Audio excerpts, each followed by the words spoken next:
recording of the training for using the programmatic approach for minor transportation activities. Today is June 25th, 2021. My name is Erica Christensen and I'm with Stantec Consulting Services. And with me today is Denise, who will be going through the training today on how to use this programmatic approach for these activities and how to document it. Denise? All right, so the purpose of the PA is to streamline the Section 7 consultation for minor transportation projects that require Section 7 consultation with the Fish and Wildlife Service under the Endangered Species Act. The PA identifies minor transportation projects that are not expected to adversely affect the species covered under the PA or their designated critical habitat. The PA covers up to 15 federally listed species and identifies the appropriate effect determinations for each species based on the minor activity that will be conducted. There are up to 27 different minor activities covered under the PA, and in some instances, conservation measures have been identified to further minimize minor effects that may occur when performing the selected activities. By following the steps within the PA to reach the effect determination and agreeing to apply the required conservation measures if required, the consultation process with the service is complete. Additionally, the PA will identify when the minor transportation project selected will require additional review of listed species and will advise the user that further consultation with the service is required. Well, what projects qualify under this criteria? The projects that qualify for evaluation under the PA must occur entirely within the existing right-of-way and include activities where potential impacts are considered insignificant, discountable, or wholly beneficial to the listed species. Minor transportation activities include activities that result in none to moderate amounts of ground disturbing work that result from routine maintenance or modernization activities. For the purpose of the PA, maintenance activities are those that involve repair, replacement, or preventative actions to maintain or restore existing infrastructure. Modernization activities are those that enhance the existing transportation system, primarily to correct for substandard conditions and improve the safety for its users. Coverage under the PA is not provided for new construction activities in newly acquired right-of-way. In order to use the PA, the project being evaluated should not have significant environmental impacts to protected species or critical habitat. Keep in mind that this PA only applies to U.S. Fish and Wildlife Service jurisdictional species and does not preclude the need for any federal, state, or local permits that may be required to carry out covered activities. Consultation coverage under the PA is considered for federally funded projects where FDOT is the lead agency. In these cases, the PA can be used to complete consultation under Section 7 if all the qualifying measures are met. These qualifying measures include that the activities occur entirely within existing right-of-way, that the project does not have significant environmental effects to protected species or their habitat, that the outcome of the PA is an effect determination of no effect or may affect not likely to adversely affect, and that all necessary conservation measures required by the PA are implemented. These 4 criteria must be met in order to use the PA regardless of who the lead agency will be. Where FDOT is not the lead agency and a project is federalized through a permit from another federal agency like the U.S. Army Corps, for example, FDOT will use this PA as technical assistance to inform Section 7 consultation under the lead permitting agency. All the qualifying measures mentioned above still must be true in order to use the PA as technical assistance. For non-federal actions where Section 7 is not applicable, such as for state-funded projects, the PA can still be used to provide guidance for avoiding and minimizing adverse effects to federally protected species. Whenever possible, the PA should be used to make effect determinations for species covered.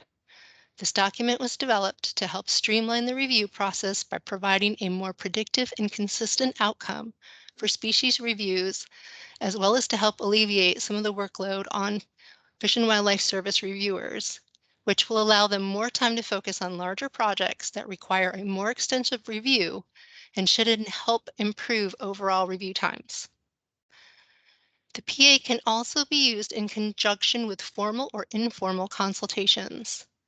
In situations where not every species involved in the project is covered under the agreement, or if a no effect or not likely to adversely affect determination was not reached for the species involved, use of the PA should be documented in the NRE for those species that were covered, and additional consultation with the service should occur for those species that still require further review.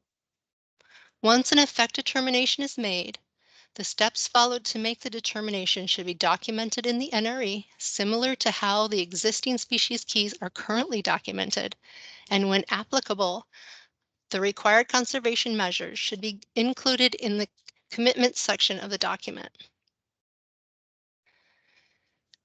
This PA was developed in coordination with the U.S. Fish and Wildlife Service and identifies the appropriate effect determinations for the 15 species covered.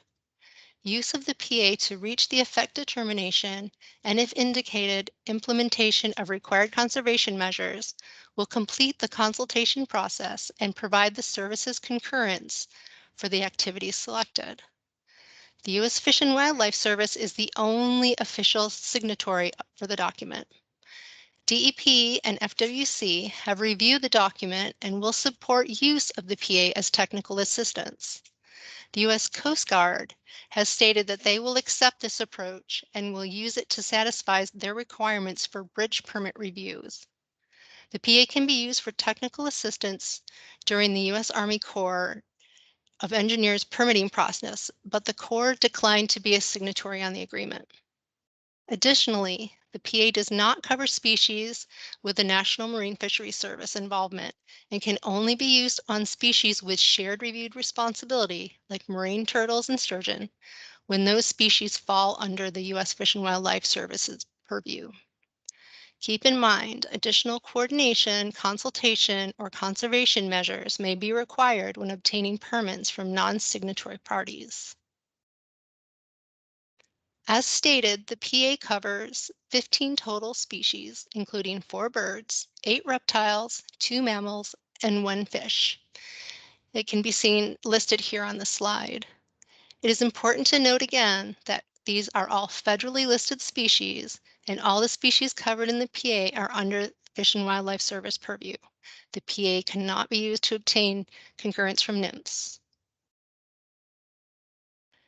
Next, Table 1 lists all of the work activities that are covered under this PA. It's separated into 3 categories based on the amount of ground disturbance each activity is expected to generate. The user will identify the work activity number within the category A, B, or C, then follow the row across to the appropriate species column to get an initial effect determination. Based on what the table indicates, the user is either finished and has a no effect determination, or is directed to continue the key or the appendix within the document for further guidance. An example of how to use the table will be shown a little later in this presentation. Great, thanks, Denise. Sure. So next, this is Erica again, and I will walk through working through the PA. The flowchart here illustrates the steps involved in using the PA and the questions to ask yourself as you evaluate your project. We begin with, do all existing project activities occur within existing right-of-way and impacts are insignificant? If the answer is no, you cannot use the PA as activities need to occur in existing right-of-way and impacts must be insignificant. If the answer is yes, then you may continue to begin your desktop review for protected species, and once identified, work through Table 1 for each activity and species you have identified in the project area. If a may effect is reached for the species, the key cannot be used and the user will need to consult with the service either formally or informally. If a no effect is reached, then consultation is complete for that species and activity, and use of the PA is documented in the environmental document. If a may effect not likely to adversely affect or use key is reached, Consult the appropriate section of the PA to further define the proposed activity and potential impacts to the species. Additional surveys or conservation measures may be required. Document this process and the outcome in the environmental document, as well as any required conservation measures. Remember to include the required conservation measures as commitments. If a may effect is reached after working through the key or an appendix, then the PA cannot be used for concurrence of this species and consultation is required with the service. Use of the PA must be tracked in order to generate a required annual report to the service. A tracking tool is currently under development, but in the interim, we've provided a spreadsheet as a means for the districts to track each project where the PA is used to obtain concurrence. So now I'll go through an example of working through the PA and how to document it in the spreadsheet. So on the left here, you'll see the document for the programmatic agreement. And as we illustrated in our presentation, you'll find the list of covered species under Section 2 and the list of covered activities under Section 3 that are subdivided into activities with no ground disturbance, activities with minimal ground disturbance, and activities with moderate ground disturbance or in water work. So when working on a project, you'd want to identify, first off, whether your project occurs within existing right-of-way and if effects of the project are insignificant to protected species or habitat.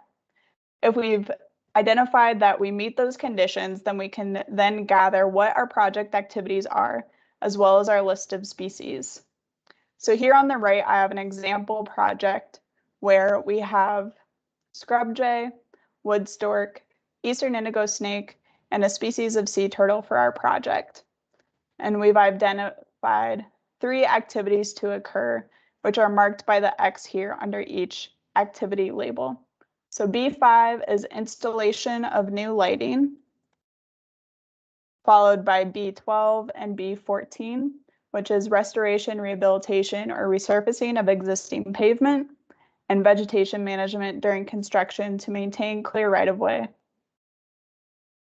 So next, now that we've identified our species and our activities, we're going to go to Table 1 and work through the matrix to determine our effect determinations or additional actions. Across the top is our species, and I'll work through scrub jay first for activity B5. So going down to B5 of new lighting, scrub jay, it's no effect. So in the gray section here, I'm just going to start taking notes of what my effect determinations are for each species. So wood stork for no effect or for lighting is also no effect. Indigo snake is also no effect. And then for sea turtles, it says see Appendix D. So I'll make a note here, Appendix D, to go back and revisit that. Next, I'll start working through activities B12 and B14. So B12, rehabilitation of existing pavement. Scrub jay is no effect. Wood stork, no effect. And eastern indigo snake are all no effect.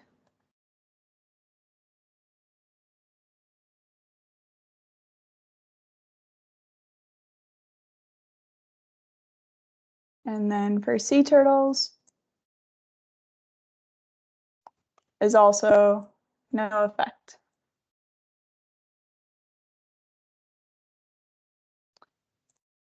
And then next is activity B14 for vegetation management. Scrub jay, we have manla with an asterisk. So an asterisk, as you'll see at the bottom of the footnotes for table 1, An asterisk indicates that an effect determination may change dependent on conditions listed in section 5. And the directions for the table, for each MANLA determination, you must review section 5 to determine if additional conservation measures are necessary. So I will note that it is MANLA with an asterisk, which may change depending on conditions in section 5, and then continue for the remaining species. Wood stork is also MANLA with an asterisk. And then indigo snake is MANLA. And MANLA is may affect, not likely to adversely affect, which we use as MANLA for short. And then for sea turtles, it is no effect.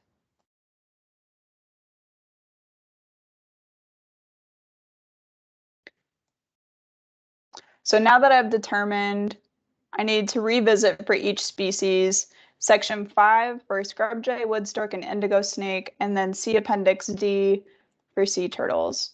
I'll work through the conditions for scrub jay, wood stork, and indigo snake first. And I'm going to mark these under the conservation measure headings. So section 5 is the next section following the table. And I come down here to scrub jay. So it's asking whether our activities occur in occupied habitat or unoccupied habitat. And through the PA, you may assume occupation without conducting surveys, in which case you must follow the conservation measures. So I'm going to go ahead and assume presence. And I'm going to come under the conservation measures list and find scrub jay. And I'm going to mark scrub jay vegetation removal or alteration conservation measures will be followed. And then for species survey completed, I'm going to say no, assume presence. And based on that, our effect determination is may affect, not likely to adversely affect.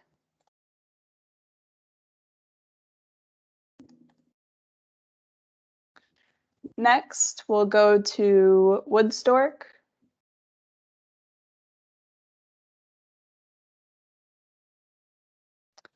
And work through these questions in section 5.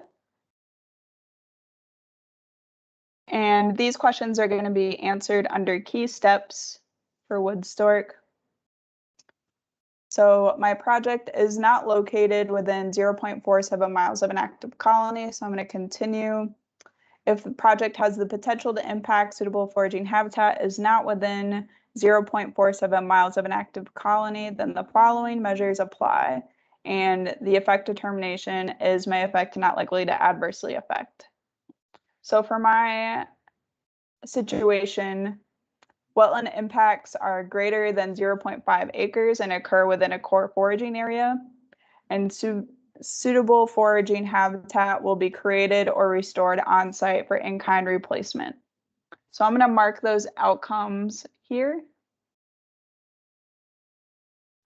and say that the project is greater than 0.47 miles from an active colony and wetland impacts are greater than half an acre and outside a core foraging area.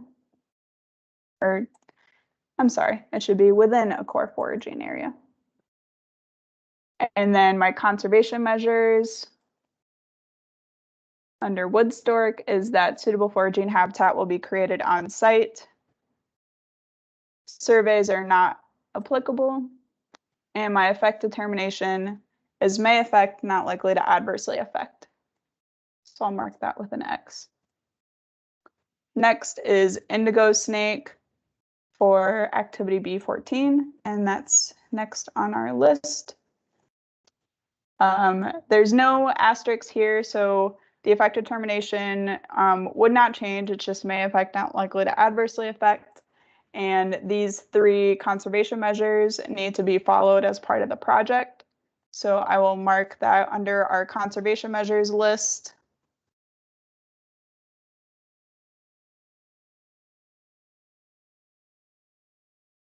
So I'm going to mark all 3 going across.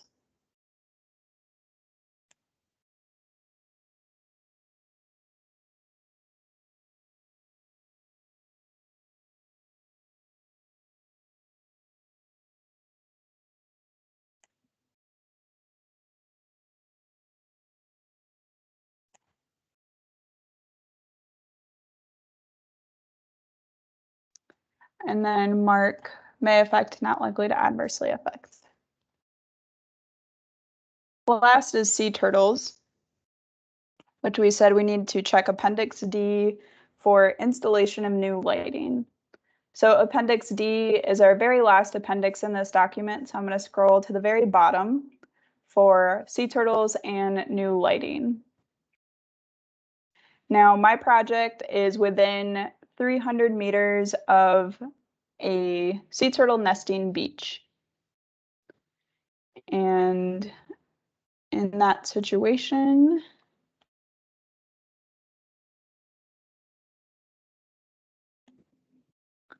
you'll see here that the project falls within a 300-meter buffer along the coastal, as noted on the map layer available at the website on DOT's website or through the Florida Geographic Database Library Metadata Explorer at this link as well.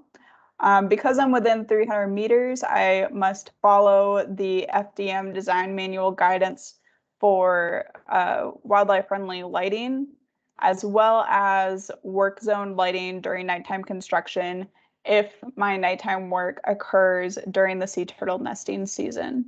So I'm going to, both of those apply to my project, so I will mark those under my conservation measures list.